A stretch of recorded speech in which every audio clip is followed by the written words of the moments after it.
Salut tout le monde, c'est Atsuki-san et on se retrouve pour une nouvelle critique analyse des épisodes de One Piece. On va parler des épisodes 798 et 799. Oui, cette fois-ci c'est sur 2 épisodes. J'avais vu l'épisode 798 et en fait quand j'ai vu le teaser de l'épisode 799, je me suis dit je vais faire sur 2 épisodes. Je trouvais que ça collait bien. Et en plus, il y a plein de choses à dire par rapport à ces 2 épisodes. Donc du coup, je vous ai fait en 2 épisodes. Donc l'épisode 798 s'intitule Un ennemi de 8 millions, Luffy vs Cracker aux 1000 bras. Et l'épisode du coup 799 s'intitule Un duel décisif, le Gear Force vs la force du Bizunomi. Bizunomi, non, je sais plus, je sais pas comment on le prononce, mais voilà. En tout cas,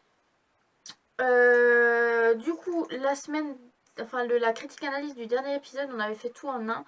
Là, on va vraiment à nouveau découper par morceaux. D'ailleurs, il y aura peut-être un invité surprise, sûrement, qui doit passer quelque part durant la vidéo. Je ne vous dis pas quel invité surprise c'est, mais voilà. Donc, du coup, on va un petit peu parler globalement de ces 2 épisodes, mais généralement dans des chapitres, on va dire ça comme ça. Et du coup, on va tout de suite commencer par Crackers et Luffy. Il y a pas mal de choses à vous dire par rapport à ces 2 épisodes. Franchement, c'est intéressant de voir le petit combat qu'il y a eu entre Crackers et Luffy. Donc voilà, tout de suite.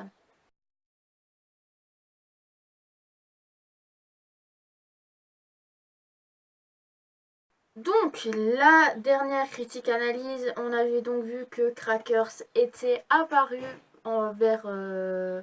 devant Luffy, devant Nami, devant Pond, l'ex-mari de Big Mom. Et du coup, devant Brûlé, parce que du Brûlé est venu, parce que du coup Big Mom avait demandé à Crackers de venir régler le compte à Luffy et Nami, parce que Brûlé, pour elle, elle s'en sortait pas. Et on a vu un petit peu que Crackers maîtrisait le haki. Mais il n'y a pas que un haki, il y a plusieurs hakis. Crackers maîtrise le haki de l'armement. Il a mangé le fruit du Bizunomi qui lui permet en fait de faire apparaître plusieurs biscuits et de les modeler à volonté. Et l'image de Crackers ici, c'est tout simplement l'armure de Crackers et c'est laquelle le gouvernement mondial a mis sur son avis de recherche parce qu'il n'y avait pas d'autres photos. En fait, si vous voulez, Cracker se sert de ses... J'ai un truc dans l'œil, de son fruit du démon, en fait, pour mettre une putain d'armure de malade, en fait, qui lui permet, en fait, de se protéger, lui, à l'intérieur, parce que normalement, Cracker, il ressemble à ça. Hein. Bon, il est quand même mieux, je trouve, sans armure. Je ne sais pas vous, je trouve qu'il a une tête assez bizarre avec armure. En tout cas, j'ai mes petites fiches hein, parce que sinon je vais jamais m'en sortir. Donc du coup, tout simplement, il a mangé le fruit du bisou qui lui permet donc de faire modeler des biscuits à volonté. Donc il annonce au fur et à mesure que du coup, le Crackers version armure n'est pas le vrai Crackers parce que du coup, Luffy qui était en très mauvaise posture lors de l'épisode 798 s'est relevé à l'épisode 799 et du coup a fait marche. Ouais, et en fait, il a commencé à taper sur Crackers et du coup, Crackers, lui, il est venu en mauvaise posture. Et c'est là justement que, en fait, Crackers maîtrise le haki du armement avec ses biscuits qui lui permet en fait de repousser les ennemis. Et lorsque Luffy se met en forme Gear Fort, oui, Gear Fort, donc le Bone Man, le gros Luffy bizarre lors de Dressrosa lorsqu'il avait battu Doflamingo. On a vu que grâce à cette puissance du Gear Fort, en fait, il a réussi à vaincre l'armure de Crackers. Et c'est à ce moment-là que Crackers le vrai apparaît Et du coup, ça a un peu fait un petit choc à Luffy. Hein. C'était très marrant. En tout cas, à la fin de l'épisode, donc quand Crackers arrive à révéler donc, le secret de son fruit du démon, en fait, il fait apparaître plusieurs général biscuits. Et du coup, bah, lui, il reste dans sa forme normale. Et il y en a, je crois, il y en avait combien? Il y en avait 3 ou 4, je crois. 4, je crois, général biscuit. Et comme quoi, ouais, en fait, Luffy va devoir vaincre les 4 général biscuits, plus Crackers en lui-même. Je pense que ça va être assez marrant. En tout cas, lors de l'épisode, lorsque Luffy se fait complètement déglinguer par Crackers, Luffy atterrit vers une maison. Alors la maison, je sais pas de qui elle est dans la forêt tentatrice. Et Luffy se rebelle contre Crackers, le fout à terre.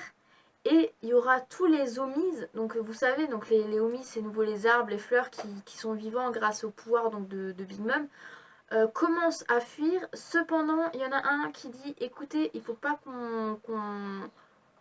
qu'on s'éloigne de notre objectif. Notre but, c'est justement d'éliminer les Mugiwara, leur permettre de ne pas s'échapper de la forêt tentatrice.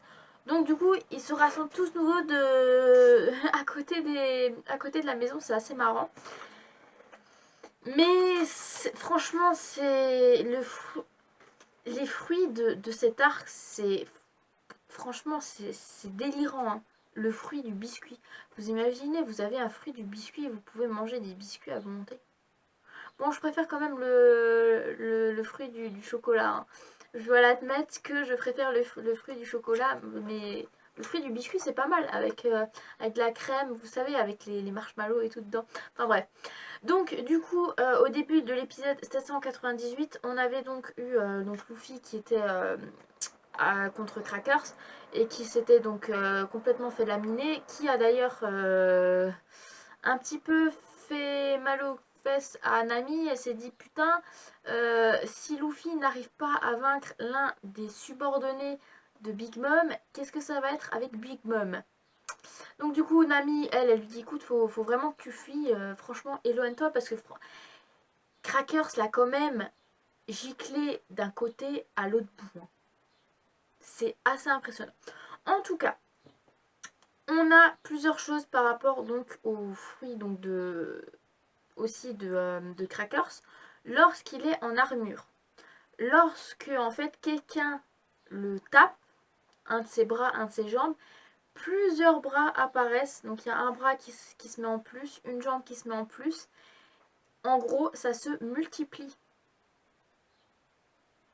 C'est quand j'ai vu ça, je me suis dit oula, Luffy, t'es sûr d'y arriver? Même si Luffy il maîtrise quand même vraiment bien le haki, on voyait quand même dans le début de l'épisode 798 que Luffy était en mauvaise posture, hein. Enfin quasiment dans tout l'épisode. Mais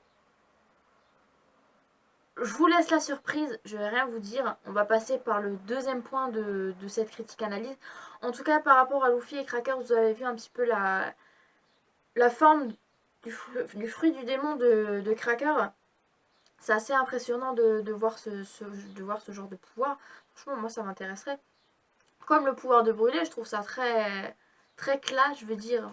Mettre... Oh, vous mettez une personne que vous aimez pas dans un miroir. Ah ouais. Franchement, non mais les mangas et les animés, ils nous donnent de ces idées. C'est comme Death Note. Allez, tu marques la personne que t'aimes pas, elle meurt. Ce serait quand même bien, hein. Bref, on va passer au deuxième point de ce chapitre qui va être justement Nami avec Pound et il y a pas mal de choses très intéressantes à vous dire.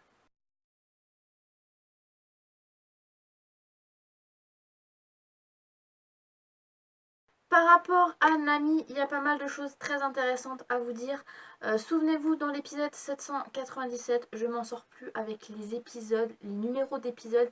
C'est tellement long, je pense qu'on va atteindre les 100 épisodes. Waouh! Non, les 1000 épisodes, qu'est-ce que je raconte? Les 100 épisodes, c'est déjà passé depuis longtemps. Les 1000 épisodes, ça va faire un de ces chocs, franchement. Mais bon, donc par rapport à Nami, il y a pas mal de choses très intéressantes. Donc dans l'épisode 797, on avait donc vu Nami sortir la vive carte que Lola lui avait confiée de sa mère. Donc elle le montre à Pond, donc au père de Lola et de Chiffon du coup. Et en fait, il va se rendre compte que lorsqu'elle sort la vive carte de la maman de Lola, les homies de Big Mom se stoppent. Ils sont effrayés par la vive carte parce qu'ils ne peuvent pas faire de mal à Nami par cette carte. Donc elle s'est rendue compte que justement, eh ben, la mère de Lola est tout simplement la Yonko Big Mom. Charlotte Lala. Lynn ou Lala, je ne sais pas comment vous prononcez ça. En tout cas, Big Mom est la maman de Lola. Et ça va faire un petit peu tilter pas mal de choses dans la tête de Nami. Donc vu que ça va faire cogiter un petit peu dans la tête de Nami, elle va se dire, tiens, je vais faire quelque chose de pas mal. Je vais prendre cette carte comme arme.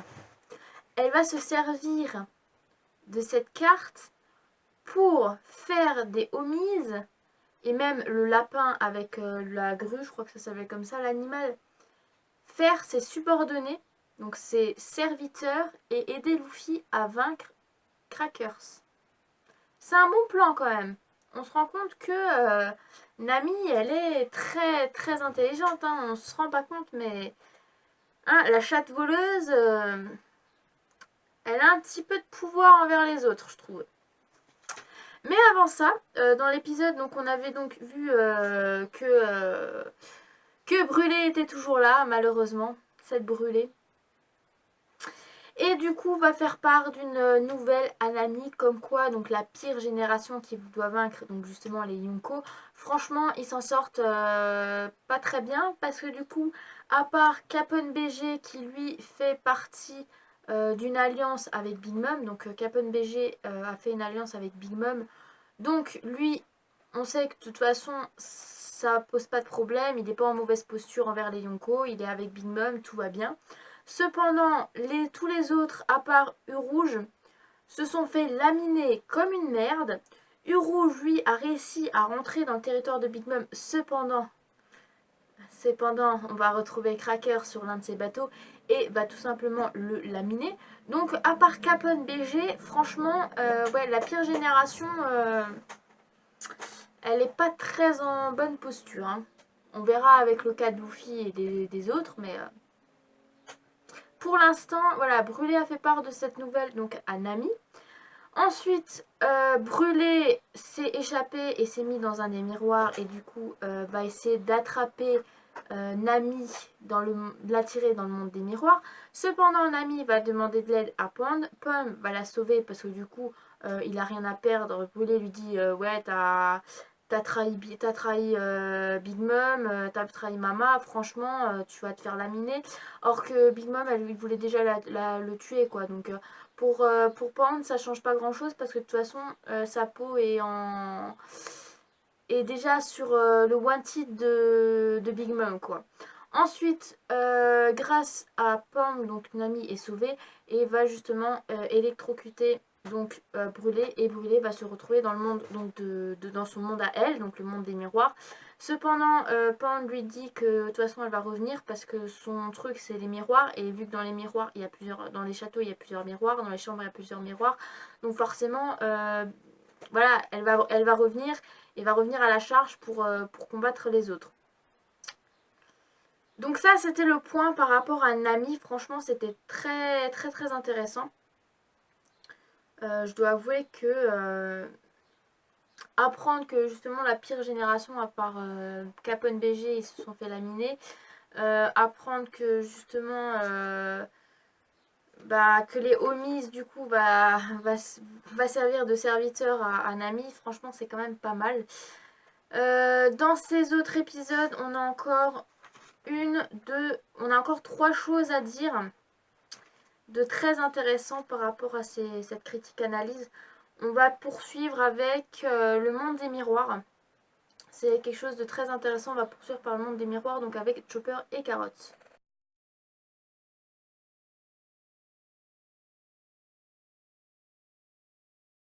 Donc, Chopper et Carotte qui se sont fait laminer par Brûlé se retrouvent dans le monde des miroirs.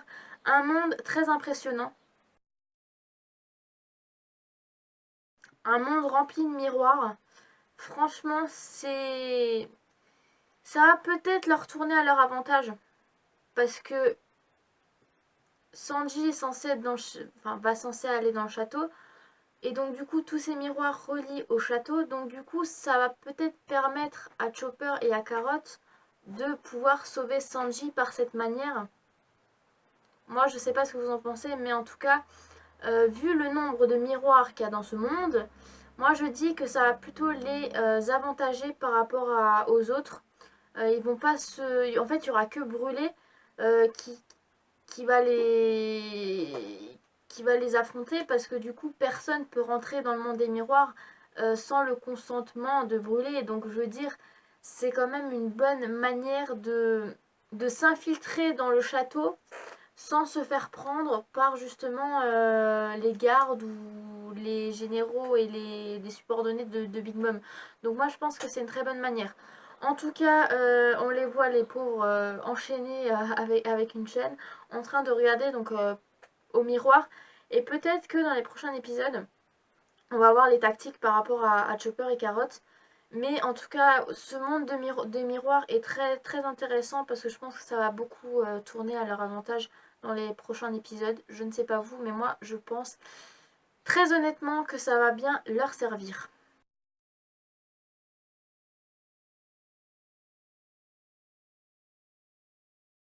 Pour l'avant-dernier point de ce chapitre, on va un petit peu parler du Germa. Donc Sanji qui s'était fait laminer par son père et qui du coup s'est fait menotter les mains parce que du coup il peut plus partir et voilà, il y a tous ces... s'il part il se fait exploser grâce à ce bracelet et très... il est pensif, il sait pas quoi faire de cette situation.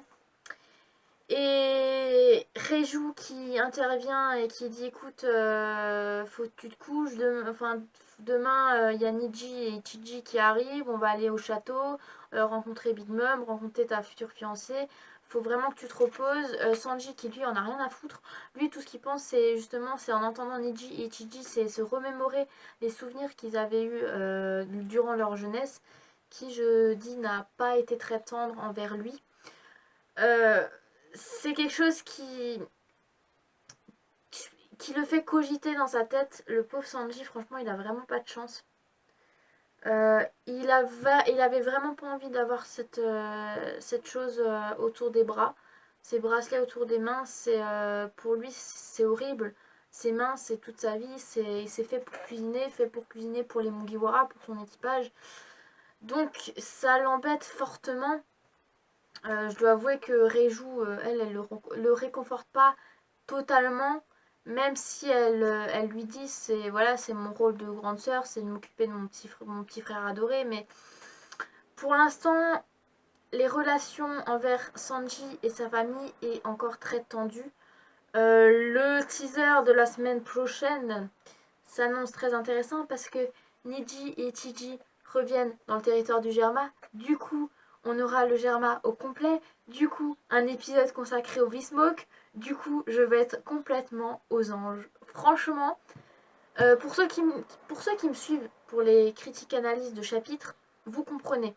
Pour ceux qui ne le savent pas, pour l'instant, vous avez vu que les V-Smoke ne sont pas très tendres avec Sanji, mais pourtant, je trouve qu'ils ont quand même une classe. Euh, franchement, faut le dire honnêtement, ils ont quand même une classe, les V-Smoke. Et j'attends que ça. C'est d'avoir justement les V-Smoke au complet et de voir l'avancement des V-Smoke du mariage ensemble. Ça va donner quelque chose de terrible en animé. Moi, je vous le dis, franchement, cet arc-là, mais magique. Hein. Je sais, je vous le répète encore là, en milieu de critique-analyse, mais voilà, fin. Mais franchement, c'est juste parfait. Franchement, cet arc-là, c'est le must. D'ailleurs, pour ceux qui ne savent pas, je suis en train de faire, donc, enfin j'ai commencé depuis il y a longtemps, un Monopoly One Piece. Et du coup, ben, je suis encore en train de régler parce que du coup, il y a plusieurs choses. Je vais peut-être l'agrandir et faire plusieurs cases par rapport à un classique Monopoly pour que vraiment il y a tout qui rentre dedans. Mais en tout cas, cet arc-là, pour moi, il est magique. Donc, pour Sanji avec le Germa, c'était un point voilà, que je voulais aborder avec vous parce que Sanji n'est pas vraiment quelqu'un. Voilà, il se préoccupe de ce qui se passe en ce moment. Tout ce qu'il veut, c'est revenir dans l'équipage. Et là, il se retrouve dans une merde pas possible, quoi. C'est clairement ça. Donc, je voulais quand même vous en parler par rapport à cette critique analyse. Et du coup, on va parler du dernier point de cette critique analyse de ces deux épisodes. Et je dois avouer que le dernier point est assez pas mal.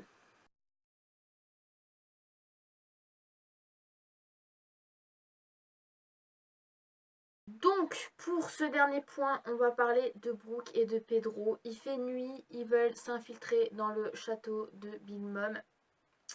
Pedro dit à Brooke que attends, faut attendre parce que du coup, il y a des guerriers biscuits qui surveillent donc le palais, la ville. Donc du coup, c'est un petit peu catastrophique pour pouvoir passer dans le château. Cependant, apparemment, Pedro a un plan. Ils ont failli se faire prendre à l'épisode 799 parce qu'il y a un guerrier biscuit qui se retourne dans l'allée où ils sont. Et moi, j'ai cru vraiment qu'il allait les voir, mais en fait, non, en fait, tout ce qu'il voit, c'est un bonbon qui est par terre. Et il retourne à ses occupations, donc heureusement qu'ils se sont pas fait prendre. En tout cas, on retrouve nouveau le pouvoir donc de Crackers, comme quoi il a créé des générales biscuits pour surveiller justement le château de Whole Cake. Donc, connaissant Pedro et Brooke, je ne pense pas qu'il y aura de problème. Ils vont pouvoir s'infiltrer dans le château. Ils ont une classe quand même. Le Minx et le Soul King de l'équipage des Mugiwara, c'est quand même une putain de classe. Donc, moi je dis, de toute façon, il n'y aura pas de problème par rapport à Brooke et à Pedro. Donc, par rapport au point de cette critique analyse là, on va s'arrêter là pour aujourd'hui. On va peu parler globalement de peut-être ce qui va se passer pour la semaine prochaine, dans les prochains épisodes consacrés à eux. Donc, Nami, donc, elle va fond des homies, ses serviteurs, pour pouvoir aider donc Luffy. Personnellement, vu qu'elle a encore la vive carte de Big Mom, forcément ça va marcher. D'ailleurs, le titre de l'épisode prochain va s'appeler 1 et 2, la famille Vixlock au complet. Voilà, c'est le titre de l'épisode prochain. Donc, oui, pour Nami, je pense pas qu'il y aura de soucis. Hein. Personnellement, elle est tellement. Vous connaissez Nami, quoi. Elle est du genre à faire mal quand il s'agit de la désobéir. Franchement, j'aimerais pas l'avoir en face. Hein. Ensuite, donc par rapport à Sanji, Sanji de toute façon, il est en train de déprimer à mort là, franchement, avec ses mains et ses menottes, voilà. Le monde des miroirs par rapport à Chopper et à Carotte, donc du coup, eux, comme je vous l'ai dit, je ne pense pas qu'il y aura de problème par rapport à eux. Il y a l'invité surprise qui est là par terre.